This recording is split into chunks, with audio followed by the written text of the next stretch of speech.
자, 우리 다 같이 서로 한번 인사합니다. 사랑합니다. 축복합니다. 사랑합니다. 네, 축복합니다. 감사합니다. 오늘 본문 말씀의 제목은 여리고성 함락이라는 제목으로 우리가 함께 은혜를 나누고자 합니다. 이스라엘 백성들이 가나안 땅을 점령하기 위해서 이제 가나안 요단강을 건너고 가나안 경내에 들어서는데 가나안 땅의 가장 첫 번째 성이 여리고성입니다. 이 여리고성은 매우 크고 견고한 성이었습니다. 그렇기 때문에 이스라엘 백성들은 그들이 가나안 땅을 이제 점령해야 되는 첫 관문임에도 불구하고 처음부터 너무나도 크고 견고한 성이 그들 앞에 놓여 있었기 때문에 그들은 마음에 아마도 근심과 걱정이 있었을 것입니다.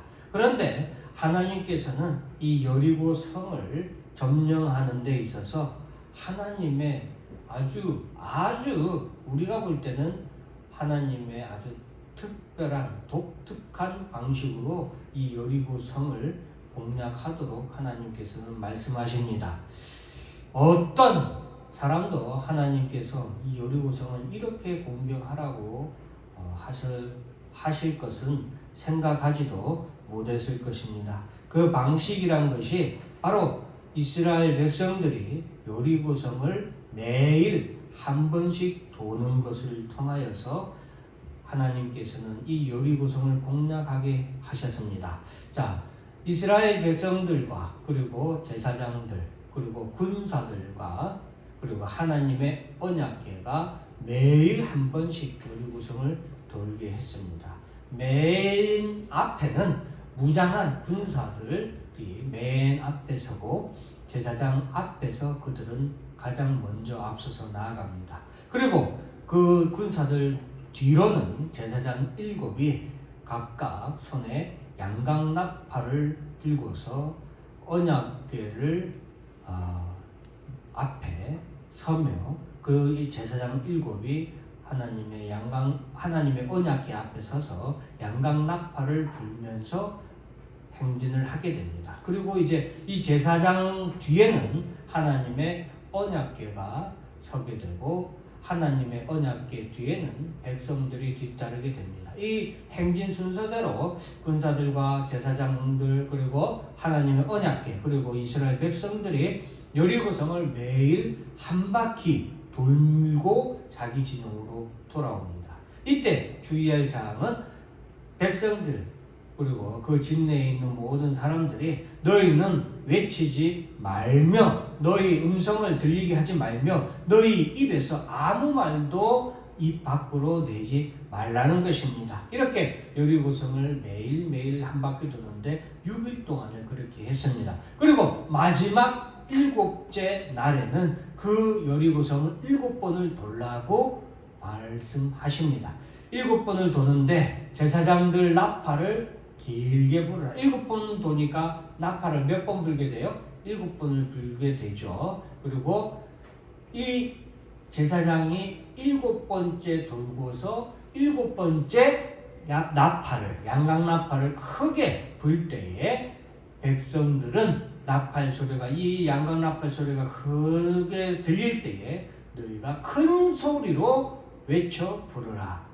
그래야 하면 성벽이 무너져 내리라 라는 하나님의 말씀이 있었습니다. 여러분 한번 상상을 해보세요. 큰 성이 저 앞에 있는데 저 성을 무너뜨려야 돼요. 저 성을 무너뜨릴 수 있는 어떤 무기도 이스라엘 백성들에게는 없습니다. 보통 성을 무너뜨리기 위해서는 공성기가 있어야 됩니다. 공성기라는 것은 말 그대로 성을 상대로 하는 공격 기구들을 말하는 겁니다. 그런데 이스라엘에는 그런 무기들이 아무것도 없어요. 그런데 그런 상황에서 하나님께서는 이스라엘 백성들에게 오직 매일 온 백성이 하나님의 언약궤를 내세우고 제사장들이 그 언약궤 앞에서 나팔을 불면서 매일 한 바퀴씩만 돌아라 라는 거예요. 그리고 특별히 7째 날에는 그 성을 향하여서 돌을 던지거나 아니면 무슨 다른 공격을 하는 것이 아니라 특별히 일곱째 날에는 성을 7번 돌라는 겁니다.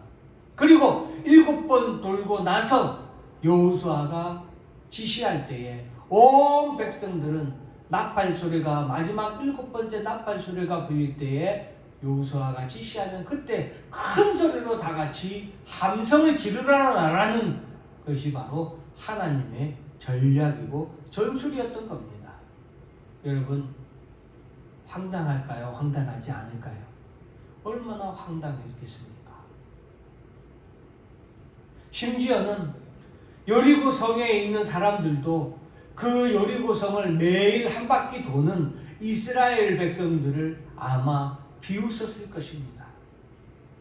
쟤네들이 지금 우리가 겁이 나서 우리 성이 크고 견고하니까 저렇게 겁이 나서 들어오지도 못하고 저렇게 성주를 매번 한 바퀴 도는구나 하고 비웃었을 것입니다.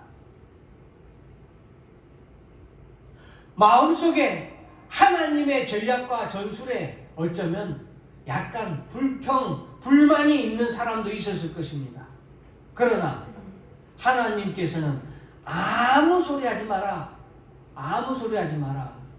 아무런 외침도 들리게 하지 마라 라고 그 전에 말했었죠. 그래서 이스라엘 백성들은 그런 하나님의 말씀에 믿고 순종하며 매일 한 바퀴 돌고, 그리고 마지막 날 7째 날에는 성을 7번 돌 수밖에 없었습니다. 그렇게 7째 날 새벽에 여리고성을 7번째 돌고서 제사장들이 7번째 나팔을 불 그때에 여호수아가 백성들에게 크게 외칩니다.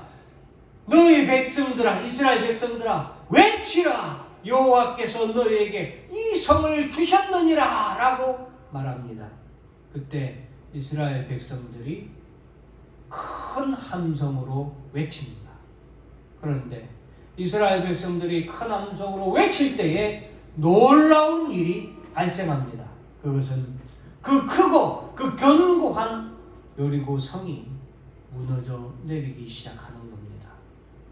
그리고 하나님의 놀라운 역사를 체험한 이스라엘 백성들은 담대하게 그 성을 침략하고 점령합니다. 그리고 반대로 이 어처구니 없는 상황에 성이 내려앉는 것을, 무너져 내리는 것을 본 여리고 성 백성들과 군사들은 일방적으로 이스라엘 백성들에게 도륙을 당하는, 멸망을 당하는 그런 사건이 일어나게 됩니다. 이 모든 여리고성 싸움을 통하여서 우리가 오늘 얻을 수 있는 교훈과 은혜는, 첫째, 따라서 합니다. 하나님께서 친히 싸우십니다. 예, 여러분, 교회가 앞으로 나아가는데, 성도가 신앙생활 하는 데 있어서 모든 싸움에 하나님께서는 친히 싸우신다라는 것을 우리가 기억해야 됩니다. 오늘 이스라엘 백성들이 여리고성과 싸우는데 이스라엘 백성들은 아무것도 한 것이 없어요. 이 여리고성과의 싸움에서 진정한 이 싸움의 주인공은 하나님이셨습니다. 하나님이 싸우셨습니다. 하나님께서는 우리의 싸움에서 친히 앞서 나가서 싸우신다라는 것을 우리는 꼭 기억해야 됩니다. 오늘 이스라엘 백성들이 드디어 가나안에 첫 발을 내딛게 됩니다. 하나님께서는 아브라함에게 가나안 땅을 그와 그 후손들에게 주실 것을 약속하셨습니다. 그런데 이 가나안 땅은 이미 가나안의 6 부족들이 점령해서 살고 있는 땅입니다. 그렇기 때문에 이스라엘 백성들은 하나님이 약속하신 이 땅을 얻기 위해서는 가나안 족속들과 싸워서 이겨야 합니다. 하나님께서는 왜 아브라함에게 가나안 땅을 주시겠다고 약속하시면서 가나안 땅을 바로 주시지, 가나안 땅을 왜 아브라함에게 주시지 않았을까요? 그냥 아브라함에게 처음에 주시겠다고 약속했을 때 아브라함에게 그냥 바로 주셨으면 얼마나 편했을까요? 그 이유는 1번, 첫 번째 1번 다 같이 한번 읽어봅니다. 시작. 아직 아브라함이 근심을 이루지 않았기 때문에. 예, 하나님이 아브라함에게 가나안 땅을 주시기로 약속한 그때는 아직 아브라함이 아들을 낳지도 않았고 그리고 큰 민족을 이루지 않았을 때입니다. 그렇기 때문에 하나님께서는 아브라함에게 나중에 후일에 너에게 이 가나안 땅을 주겠다고 약속하신 것입니다. 2번 한번 같이 읽어봅니다. 시작. 가나안 족속들의 죄가 차지 않았기 때문에 아직 심판의 때가 이르지 않았기 때문에. 예, 그 당시 가나안 족속들의 죄가 아직 차지 않았기 때문에 하나님의 심판의 때가 이르지 않았습니다. 그렇기 때문에 하나님께서는 이 가나안 땅을 아브라함에게 주실 때에 이스라엘 백성들이 가나안 땅을 점령을 하죠. 가나안 땅을 점령하는데 하나님께서는 이스라엘 백성들을 통하여서 이 가나안 족속들의 죄를 하나님께서 심판하시는 겁니다. 그래서 하나님께서는 가나안 족속들의 모든 싸움에서 아무것도 남기지 말고 그들을 멸하라고 하나님께서 명령하신 겁니다. 왜? 그들의 죄에 대한 하나님의 심판이었기 때문입니다. 3번 같이 읽어봅니다. 시작. 아브라함이 큰 민족을 이루기까지 가나안 땅을 가나안 족속들이 비옥하게 경작하도록 잠시 맡겨두는가. 예, 여러분 이스라엘 백성들이 아브라함의 시대로부터 약 600년 뒤에 이스라엘 백성들이 가나안 땅에 들어가게 되는데 그 600년의 시간 동안 가나안 땅을 그냥 아무도 안 살고 여기는 아브라함의 땅입니다라고 하나님이 사방에 경고 표지판에 딱 써가지고 여기는 아브라함이라는 사람의 소유지이므로 아무도 경내에 들어와서는 안 됩니다 하고 딱 철조망을 딱 쳐놓고 안내판을 붙여놨다 해보세요. 그래서 가나안 땅에 아무도 살지 않았다 해보세요. 가나안 땅이 어떻게 되세요? 황무지가 되버립니다. 사람이 가꾸지 않는 땅 황무지가 되버려요. 그런데 하나님께서는 가나안 땅에 이 가나안 땅 6부족을 그 땅을 잘 경작하여서 비옥한 땅으로 만들고 계시는 겁니다. 그 땅을 그래서 이스라엘 백성들이 그 땅에 들어왔을 때 집을 지을 필요가 있어요, 없어요? 집을 지을 필요가 없고 그 비옥한 땅에 다 거름을 주고 경작을 하던 땅이기 때문에 이스라엘 백성들이 와서 그대로 와서 이스라엘 백성들은 살기만 하면 되는 그런 아주 준비된 상황으로 하나님께서 준비하시기 위해서 가나안 6부족들을 그 땅에서 살도록 하신 것입니다. 어쨌든 이렇게 하나님의 뜻을 따라서 가나안 족속들이 그곳에서 살게 되었지만 이 가나안 땅에서 사는 가나안의 부족들은 하나님의 뜻을 알 리가 없죠. 그들의 죄는 너무나도 관영에 있었기 때문에 그들이 하는 모든 것은 하나님의 뜻을 대적하게 됩니다. 우상을 섬기는 것은 말할 필요도 없고요. 결국 하나님의 백성들 이스라엘과 전쟁을 하기에 이르게 되었던 것입니다. 그러므로 이 싸움은 이스라엘 백성과 가나안 족속들의 싸움이 아니고 하나님과 대적한 가나안 족속들과 하나님과의 싸움이라고 생각할 수 있는 것입니다. 여러분과 저는 이 전쟁이 말도 안 되는 즉 전능하신 하나님이신 전능하신 신과 싸우는 전쟁의 승패를 우리는 이미 다 알고 있겠지만 가나안 족속들은 이를 전혀 알 수가 없죠. 그래서 하나님을 믿지 않는 그들이기에 그들은 이스라엘 백성들과 그들이 싸워서 능히 자신의 성과 자신의 영토들을 지킬 수 있을 줄 알고 싸움을 싸우게 됩니다. 여리고성과의 전쟁이 하나님께서 싸우는 전쟁인 것을 우리는 이 전에 나오는 여호수아 5장 13절 14절 말씀을 통해서 알 수 있습니다. 자, 13절부터 같이 한번 읽어볼까요? 시작. 여호수아가 여리고에 가까이 이르렀을 때에 눈을 들어본즉 한 사람이 칼을 빼어 손에 들고 맞서 있는지라. 여호수아가 나아가서 그에게 묻되 너는 우리를 위하느냐 우리의 적들을 위하느냐 하니 그가 이르되 아니라 나는 여호와의 군대 장관으로 지금 왔느니라 하느니라. 여호수아가 얼굴을 땅에 대고 엎드려 절하고 그에게 이르되 내 주여 종에게 무슨 말씀을 하려 하시나이까. 여호와의 군대 장관이 여호수아에게 이르되 내 발에서 신을 벗으라. 내가 선 곳은 거룩하니라 하니 여호수아가 그대로 행하니라. 여러분, 여리고성 전투를 앞에 두고서 여호수아가 아주 특별한 사람을 만나게 됩니다. 그것은 바로 사람인지 그 천사인지 우리는 알 수 없는데 하나님의 사람을 만나게 되는데 성경에서 나는 여호와의 군대 장관이라. 하나님의 군대 장관이 내가 지금 왔다. 이 여리고성에 온 거예요. 여리고성과 싸우려고 하는 이스라엘의 하나님의 군대 장관이 지금 왔다는 거예요. 그것을 여호수아가 보게 됩니다. 그 자리에서 여호수아는 엎드리게 되고 내 주여 내게 무슨 말씀을 하려고 하십니까? 라고 할 때에 여호와의 군대 장관이 여호수아에게 내 발에서 신을 벗어라. 내가 선 곳은 거룩한 곳이니라. 왜? 이 싸움은 누구의 싸움이에요? 이 싸움은 누구의 싸움이에요? 하나님이 싸우시는 싸움이에요. 여러분, 이 시간에 성경에서 하나님이 우리들의 싸움에서 항상 우리 앞서 하나님의 군대를 보내는 것을 다 말씀드릴 수 없지만 하나님께서는 꼭 우리가 싸워야 하는 시기에 하나님의 군대를 우리의 앞서 먼저 보내시는 것을 우리가 알 수 있습니다. 오늘 본문에서도 여호수아가 그리고 이스라엘 백성들이 여리고성과의 싸움을 싸워야 하는데 하나님의 군대 장관을 먼저 보내고 하나님의 군대를 먼저 파견한 거예요. 그것을 여호수아가 보게 되는 것입니다.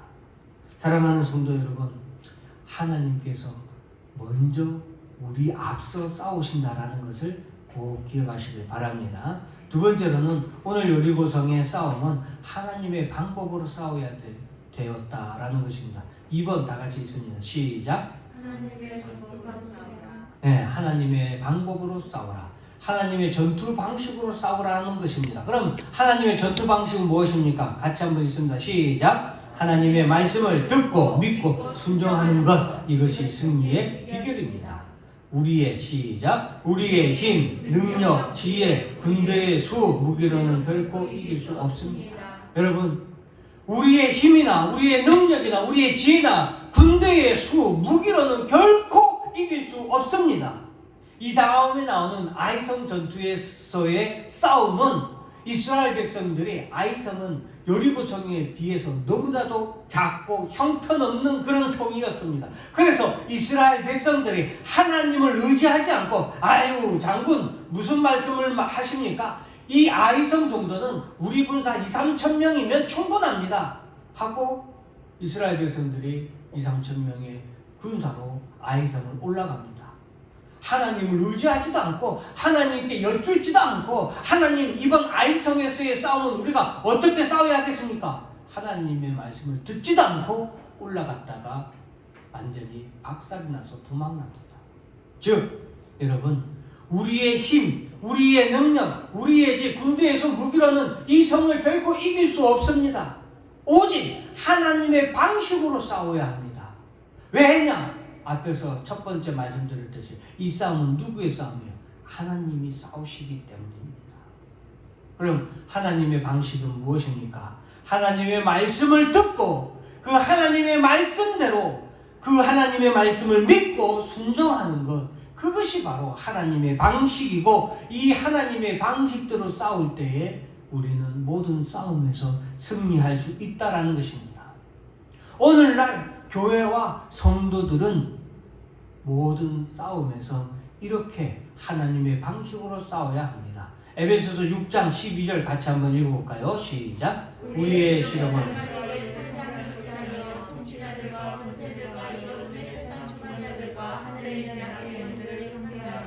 예, 여러분 성도들의 싸움, 교회의 싸움은 혈과 육을 상대하는 것이 아닙니다. 통치자들과 권세들과 이 어둠의 세상 주관자들과 하늘에 있는 악의 영들을 상대하는 것입니다. 요즘에 판타지 드라마들이 매우 많이 나오죠. 보통 주인공들이 영적인 그런 무리들과 싸우는 그런 드라마들이 많이 나옵니다.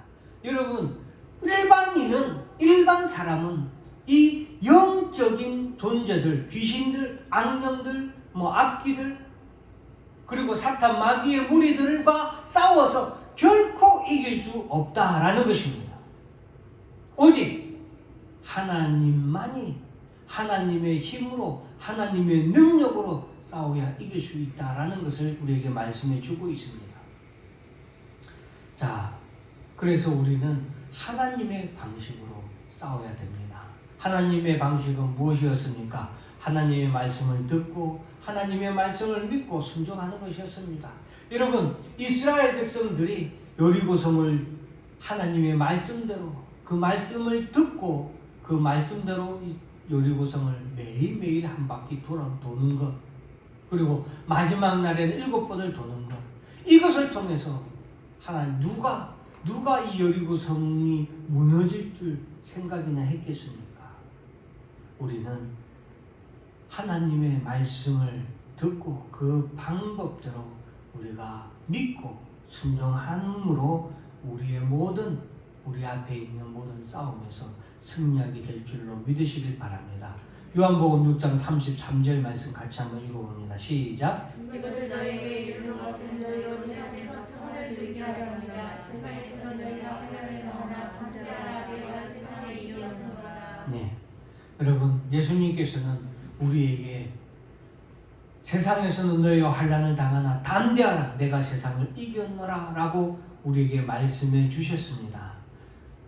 성도와 교회는 하나님 나라에, 이스라엘 백성들이 가나안 땅에 완전히 다 점령하고 그것에 정착하기까지 수많은 싸움을 싸워서 그들이 승리해야만 했던 것처럼 하나님의 교회와 하나님의 성도들은 하나님 나라에 이르기까지, 그 나라에 들어가기까지 이 세상에서 사탄의 권세들과 그 무리들과 더불어서 계속해서 싸워 나가야 합니다. 교회와 성도를 향한 사탄의 공격은 결코 그때까지 멈추지 않습니다. 이스라엘 백성들이 가나안 땅을 차지하기 위한 싸움은 오늘날 교회와 성도들이 예수님께서 이 땅에 재림하셔서 하나님의 나라가 다시 이 땅에 임할 때에 성도들이, 교회가 하나님의 나라에 들어가기까지의 모든 싸움과 동일합니다.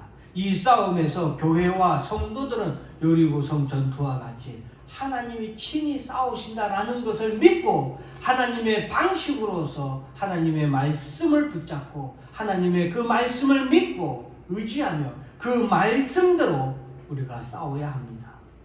순종함으로 싸워야 합니다. 그리고 예수님이 우리에게 말씀하신 것처럼 세상에서는 너희가 환난을 당하나 담대하라. 내가 세상을 이겼나라 라는 이 말씀을 우리는 힘을 받고 이 말씀에서 우리는 위로를 얻고 두려워하지 않고 담대하게 싸워나가야 됩니다.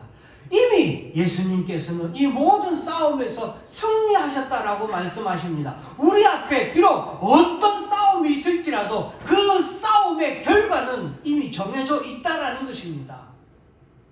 즉 세상에서 교회와 성도는 비록 환난을 당하고 여러 가지 싸움에 직면할 수도 있지만 이 싸움의 승자는 결국 교회이며 결국 성도들이 승리하는 싸움이다라는 것입니다.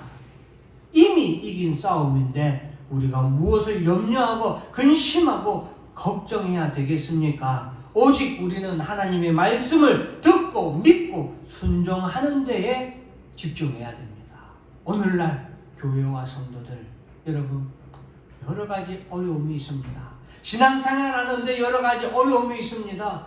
여러분, 교회가 교회로서 이 시대에서 역할을 하고 이 시대에서 교회로서 살아남는데 어려움이 있습니다. 그러나 그 모든 싸움의 승리는 결국 교회와 성도가 될 줄로 믿으시길 주의 이름으로 축원합니다. 이 시대에 교회와 성도가 무엇에 집중해야 이 싸움에서 이길 수 있습니까? 바로 하나님의 말씀을 듣고 그 말씀을 믿고 그 말씀을 순종하는 데에 집중해야 된다라는 것입니다. 세 번째로는 다 같이 한번 읽습니다. 시작. 하나님의 영광을 위한 싸움. 하나님의 영광을 위한 싸움입니다. 여리고성을 무너뜨린 것도 그리고 이 성을 이스라엘이 점령한 것도 다 하나님께서 이루신 것입니다.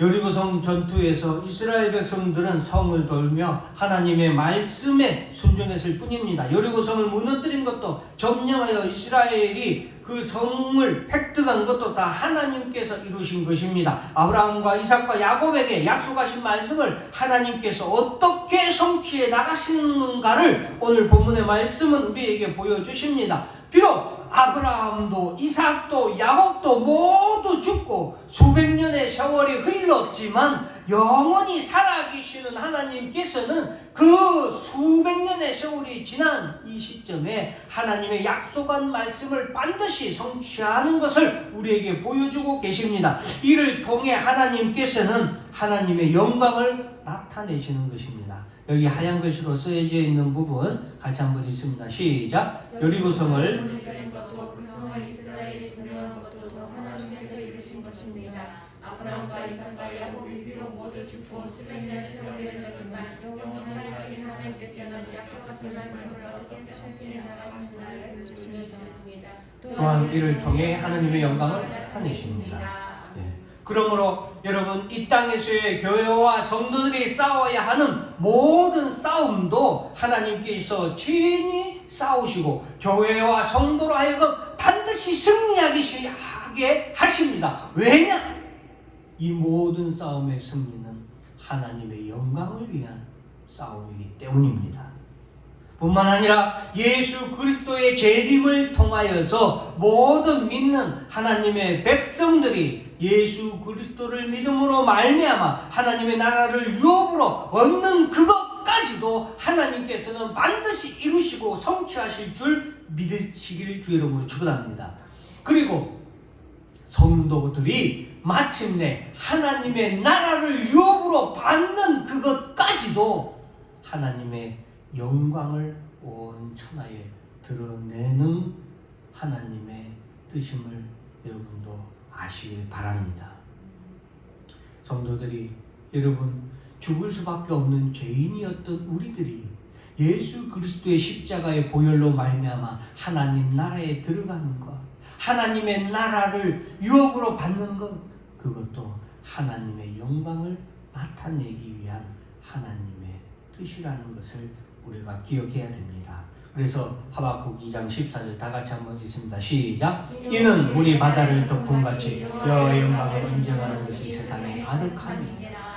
예수님께서 이 땅에 다시 재림하시는 그날에 믿지 않는 자들은 예수 그리스도를 믿지 않음으로 심판을 받음으로 영원한 지옥의 형벌에 떨어져 내림으로 슬피 울며 이를 갈며 후회하며 지옥의 형벌로 끌려가는 그것을 통하여서도 하나님의 영광을 인정하게 될 것입니다. 그리고 믿는 자들은 예수 그리스도를 믿음으로 말미암아 영원한 생명을 얻고 영원한 부활의 몸을 다시 입음으로 말미암아 하나님 나라에 들려 올라가게 되고 그 영원한 하나님 나라에 들려 올라가서 야, 이 모든 것이 하나님의 말씀대로 다 이루어졌구나 기뻐하고 즐거워하고 예수 믿길 이렇게 잘했다, 예수 믿은 것이 가장 큰 복이었구나 라고 인정하는 것, 그것이 하나님의 영광을 나타내게 될 줄로 믿으시길 주의 이름으로 축원합니다. 그날에 이 세상의 모든 것이 하나님의 영광을 인정함으로 가득하게 된다라는 것입니다. 사랑하는 성도 여러분, 요즘 코로나 전염병으로 인해서 성도들도 신앙생활 하기 참 힘들어졌고 교회도 이렇게 힘든 적이 없었던 것 같습니다. 그러나 바로 지금 성도와 교회가 여리고성 같은 큰 어려움, 우리 힘으로 이기기 힘들 것 같은 이런 환난을 당하지만 이 싸움에서 성도와 교회는 오직 하나님의 말씀, 그 말씀을 듣고 그 말씀을 믿고 순종하는 데 집중하고 나아갈 때에 하나님께서는 친히 이 싸움을 싸우시고 승리는 결국 교회와 성도들의 것이며 이 승리를 통해서 교회와 성도들의 승리를 통하여서 하나님의 영광이 나타나게 될 줄로 믿기를 주 이름으로 축원합니다. 기도하겠습니다. 사랑해 주님